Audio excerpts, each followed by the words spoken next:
Myron. I'm a teacher in California, but I grew up not too far from Idaho, and I went to high school in Wyoming, Green River, Wyoming. So I'm happy to hear what you have to say. I'm Adam Packer. I'm a lawyer in Indianapolis. And I'm Madeline Dunn. I'm a curator of education and historian for Delaware's Department of State. Hello, we are all seniors at Blackfoot High School. My name is Chase James, and I will be attending the University of Montana Western this fall for pre-law. Hi, I'm Emily Park, and George Mason is my 7th grade grandfather. Nice. Hi, I'm Megan Hintz. I'm a certified nursing assistant, and I plan to attend Brigham Young University of Idaho to major in nursing. Hi, my name is Emily Hahn. I'm also a certified nursing assistant, and I'll be attending Idaho State University this fall to major in nursing. We are Unit 2. Our teacher is Holly Karchner. Assisted by Lauren Murdoch. We know how the framers created the Constitution. Right. Okay, well, we're going to do question 2. So I'll go ahead and read the question for you, and then we'll get started. Federalism is one of the unique features of American constitutionalism. How did the framers attempt to balance the powers granted to national and state governments? What are the costs and benefits of the federal system? Some critics argue that the United States is very much a union of states, jealous of their powers and resistant to incursions by the national government. Do you agree or disagree? What evidence can you offer in support of your response? Federalism is a system that divides power between a central and multiple regional governments.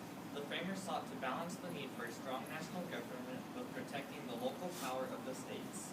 This dual system affords each level its own area of authority, but all levels govern the people simultaneously. For example, many broad, general powers are given to Congress in Article 1 of the Constitution, specifically Section 8. Congress can declare war, provide and maintain an army and a navy, collect taxes, coin money, establish post offices, and promote the arts and sciences. All of these powers serve needs common to all of the states. On the other hand, public acts, records, and judicial proceedings are given full faith and credit in Article 4, Section 1. Thus, one state is prohibited from discriminating against the official acts of another state. Under Article 4, Section 2, citizenship in one state entitles an individual to equality in all states. Accordingly, individuals cannot be treated differently in one state because of their citizenship in another. However, state legislation is subordinate to the supremacy clause of Article 6. Therefore, the states cannot usurp the powers of the national government. With these provisions, the framers created a federal framework of government with the theme of checks and balances between the branches of the central government and through the 10th Amendment between the state and national governments. There are multiple advantages to federalism. State governments lie in closer proximity to the people and frequently can understand their concerns more so than can the national governments. Regional focus on local needs and opinions allows the national government to concentrate on larger concerns, such as international relationships and the military. Local and state governments foster state loyalty among its citizens, encourage direct participation in government, and promote political stability.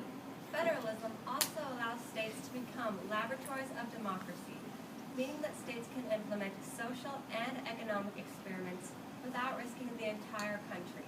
For example, Massachusetts created a statewide health care plan that was used as a model for the Affordable Health Care Act. As beneficial as federalism can be, there are still some disadvantages. State governments are often concerned with state interests only, and what may be good policy for one state may not be good for another, or for the nation.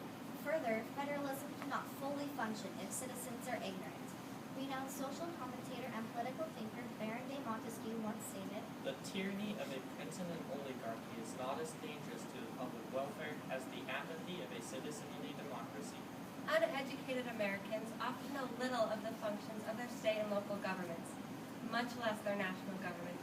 They tend to ignore important issues and underestimate the scope of governmental power. Confusion between state and local forces also occurs, such as when Hurricane Katrina devastated New Orleans in 2005. Delays and confusion resulted in the loss of many lives. In addition, states can become protective over their areas of power as well over their territory. illegal immigration, which has a distinct impact on the states bordering Mexico, flared into the national spotlight when Arizona passed SB 1070. In 2012, in the case of United States v. Arizona, the Supreme Court struck down portions of SB 1070 as violations of the supremacy clause. Furthermore, since the Supreme Court struck down the federal government's definition of marriage, as between a man and a woman in the United States v. Windsor case, state laws have shown a sharp divergence in views towards marriage and same-sex marriage. Based on these and other examples, we agree that the United States is very much a union of states, jealous of their powers and resistant to incursions. In fact, that is how federalism was designed to work. James Madison in Federalist 39 stated, The proposed constitution is, in strictness, neither a national nor a federal constitution, but a composition of both. Put your notes away. I want to start where you ended there. I want to start with Federalist 39, and Madison, what he says in Federalist 39 is defending federalism. And often Madison is given credit as being the father of the Constitution. And I want you to think back to what you know about the Convention and the Virginia Plan. Is it fair to call Madison the father of federalism and the father of our Constitution? well, honestly, I don't think that there's any other way but federalism for our government to work. The states had been governing themselves for nearly 150 years before the Revolutionary War. And under the Articles of Confederation, the states basically govern themselves because there's a lack of a strong national government. I would call him the father of the Constitution because, as we know, he did bring the Virginia Plan to the Constitutional Convention, and that was the major building block for the Constitution itself. But if you look at the provisions of the Virginia Plan, they match up with what we ended up with in the end. No, there were also parts of the New Jersey Plan that were implemented. And also, one of the major things that was decided was a kind of a combination of both with representation. We ended up with a compromise. What do you see as the United States Senate's role in preserving the balance between the state and the federal governments? How well does it do? There's this story about some tea, and the Senate acts as a cooling agent to the tea, which represents the House. The House is so focused on the people's needs and desires, and they want to just get things done. But the Senate is able to slow down that process and really helps keep them on track and focused. In Article 1, Section 3, Clause 1, that states that all states have 2 senators. That is the only way that, say, Wyoming is equal to California. During the federal convention, there were opportunities to explore a variety of issues, and there were multiple debates, and you mentioned the term compromise. What are some examples of the issues that were strongly debated that created tensions between the state and a potential national government? Well, leading up to the Civil War, that was major tension between states and national government, and really just the definition of citizenship. Also, large states like Virginia wanted proportional representation in both the House and the Senate because that would give them an advantage in Congress. But we ended up having the great compromise in the end. Why was that beneficial? As my teammate stated, it was beneficial because it made some states equal, such as Idaho, which is so small compared to Texas, California, and Florida. So has the Senate actually protected states' rights? Let's go back to that question. Yes, they have. And I think really the only reason under the Virginia Plan that they wanted proportional in both, and we all like James Madison, but you can't help but wonder his enlightened self-interest with being from such a large state, rich, powerful state. Why would he want only proportional in both? And I think what we ended up with was better, and it does protect the states. Do you have any examples of that, like, where you can see as the Senate was able to block something that was going to harm the states?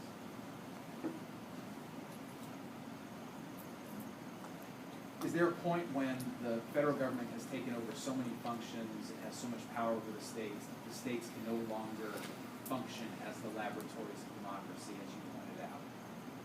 And how close are we to that point in Pharisee?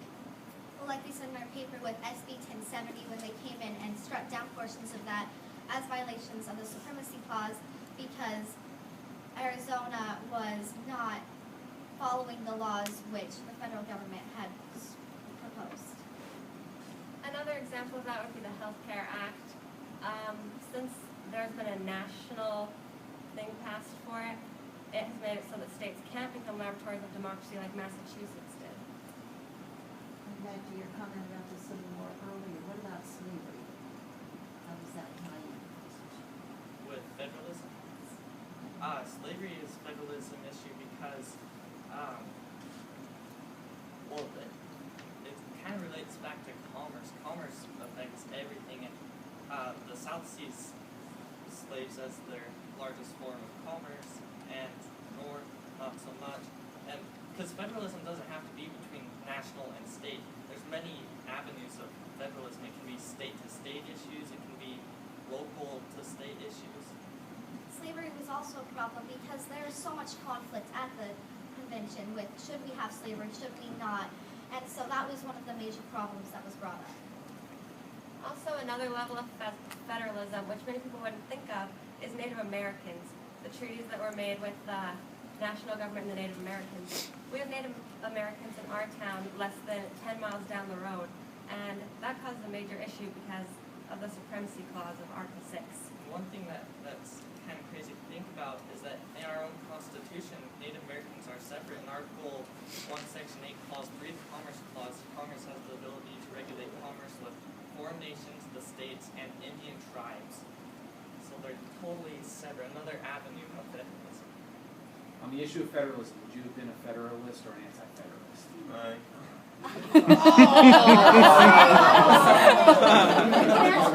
What a tease! Go. Yes or no? Federalist or anti? Federalist or anti-federalist? Anti-federalists. Federalists. The survey says anti-federalist. They know. I mean, you can't get this far and not know. All right. Thanks. Thank you. Good job. Let's give them a hand.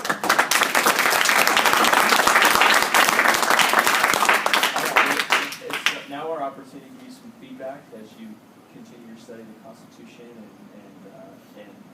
give you some ideas to think about. I really appreciate your opening. I thought the first part in particular, you outlined well the different powers and where you can find them and limits and where you can see the structure of federalism in there.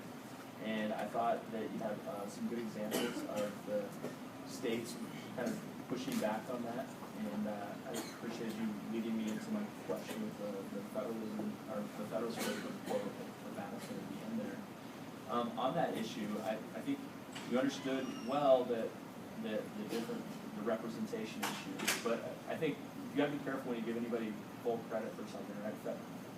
The father of the Constitution, there's 55 delegates there, and he was one of them. He did introduce the Virginia Plan, which was the starting point, the building block, as you said, for debating, but the Virginia Plan was very different than what we ended up with. And he was, if you look at his writings, he was disappointed. Not when if you read the Federalist Papers, because there he's defending it, but if you read his writings during the convention, he's disappointed with a lot of those compromises. He was upset about the Senate getting equal representation. He lost the national veto. He thought the states were the problem going into the convention. He wanted more national power, and he had to compromise with the New Jersey Plan people and lost a lot of what he had envisioned going into the convention. So something to think about. I think the theme of this paper, and you never came out and said it, I don't think, but I got there's tension. And every topic that you touch as you move through your opening, and then it came up a couple times in the